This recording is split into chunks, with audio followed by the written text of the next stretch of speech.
Assalomu alaykum do'stlar. Sizlar bilan yana Alo va bugun bizda o'sha mashhur model Samsung Galaxy A17.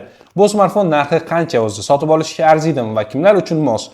Aynan mana shu videoda batafsil ko'rib chiqamiz. Videoga like bosib, kanalga obuna bo'lishni unutmang. Tayyor bo'lsangiz, biz boshladik. Avvalo smartfonimizning korobka komplektida nimalar bor? Tanishib chiqamiz. Xo'p, uzr. Ko'rishingiz mumkin smartfonimizni o'zi ochib ko'ramiz keyinroq. Va bunga qo'shimcha tarzda hop smartfon bo'yicha bir nechta yo'riqnomalar va o'zini USB Type-C kabeli. Va aytgulik boshqa hech narsa yo'q. Doimgidek adapterni alohida sotib olishingiz kerak bo'ladi. Hop, o'rtoqlar, avvalo smartfonimizning dizayn qismiga e'tibor qaratamiz. Galaxy A17 juda ham nafis ishlangan. Qalinligi esa 7,5 mm tashkil qiladi, og'irligi esa 190 gramm vazndan iborat. Orqa tomonda esa mana shunaqa minimalistik dizaynga amal qilingan, kamera joylashuvi esa xuddi A54 daqa juda ham chiroyli ishlangan. Old qismiga o'tadigan bo'lsak, ekran displey haqida gapiradigan bo'lsak, smartfonimiz 6.7 dyumda Super AMOLED ekran bilan jihozlangan. Bundan tashqari Full HD+ 1080 ga 20:40 aniqlikda 90 Hz yanglanish tezligida ishlaydi. Ya'ni bu degani siz o'yin o'ynasangiz ham, videolar tomosha qilsangiz ham, kino ko'rsangiz ham tasvirlar juda ham silliq va aniqlikda ko'rinadi. Hop, o'rtoqlar, smartfonimizda endi protsessor va ishlash tezligini ko'rib chiqamiz. Galaxy A17 8 yadroli protsessor bilan jihozlangan va u 2.2 Hz asosiy chastotada ishlaydi. Ya'ni bu degani kundalik ishlaringiz uchun Telegram, Instagram, YouTube, kamera va hatto yengil o'yinlarni ham sizga silliq tarzda yetkazib beradi, ya'ni ta'minlab beradi. Bu telefon o'rta segment uchun mo'ljallangan, lekin kundalik vazifalarni juda ham tez tarzda, ya'ni mukammal tarzda bajarishingizga yordamlashadi. Smartfonimizning xotira va saqlash jihatlarini keling birgalikda muhokama qilamiz. Galaxy A17 xotira jihatiga kelganda ham, xotira masalasida ham juda ham saxiylik qilgan, ya'ni 6 GB RAM, 128 GB doimiy xotira.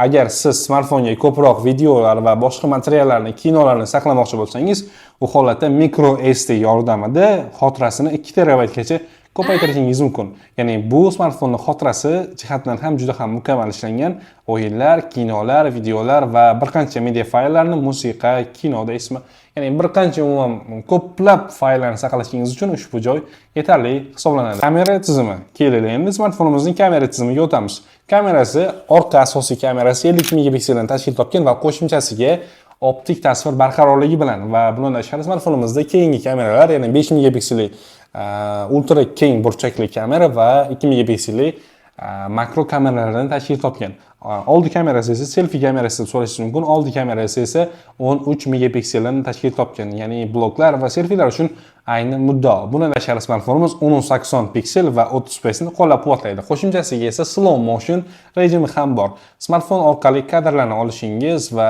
bir qancha sifatli videolarni olishingiz uchun smartfonning kamera tizimi siz uchun yetarli deya olaman. Endi ko'p gapirmagan holatda smartfonimizning kamerasini birgalikda testdan o'tkazdiramiz. Endi esa smartfonimizning kamerasini birgalikda sinab ko'ramiz. Kamerasiga kiramiz va uni oddiy portret yoki fotosurat rejimida rasmga olamiz. Aytaylik, fotosurat rejimida hech qanday filtrsiz olishimiz mumkin. Xo'p, 50 megapikselda suratga olamiz va bu rasmni birgalikda sizlar bilan ko'ramiz. Yaqinlashtirganda ham surat sifati buzilmayapti, ya'ni juda ham ideal holatda 50 megapiksel sifatini ko'rishingiz mumkin. Yoki-da bu yoq tomonni oladigan bo'lsak,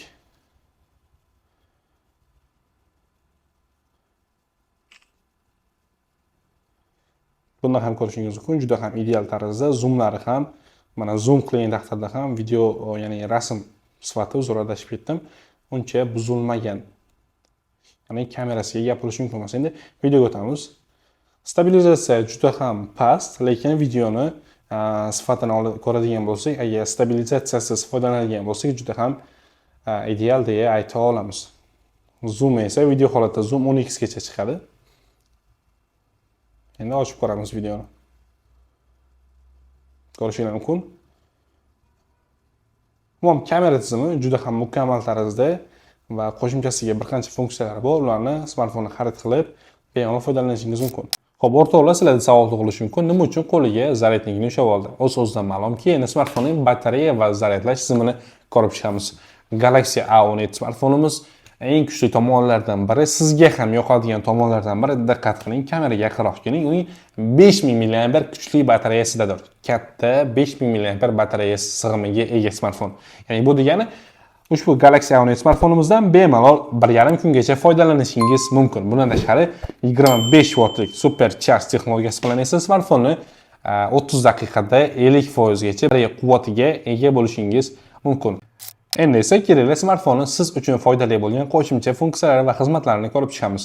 Asosiy funksiyalardan biri bu NFC, ya'ni telefon orqali to'lovlarni bemalol hech qanday kabelsiz, shunchaki bespроводной zaryadnik deyiladi-ku, ya'ni kabelsiz zaryadnik. O'shanga o'xshagan hech qanday simlarsiz, ulanishsiz, shunchaki NFC yordamida smartfon orqali to'lovlarni qilishingiz mumkin. Bundan tashqari Bluetooth 5.3 tizimi esa tezkor va barqaror ulanishni ta'minlab beradi. Yana qo'shimchasiga smartfonimizda IP54 himoyalangan, ya'ni bu degani smartfonni changdan va suv sachrashdan mukammal himoya tizimiga ega, ya'ni suv sachragan taqdirda ham smartfondan bemalol hech qanday muammosiz foydalanishingiz mumkin degani bu.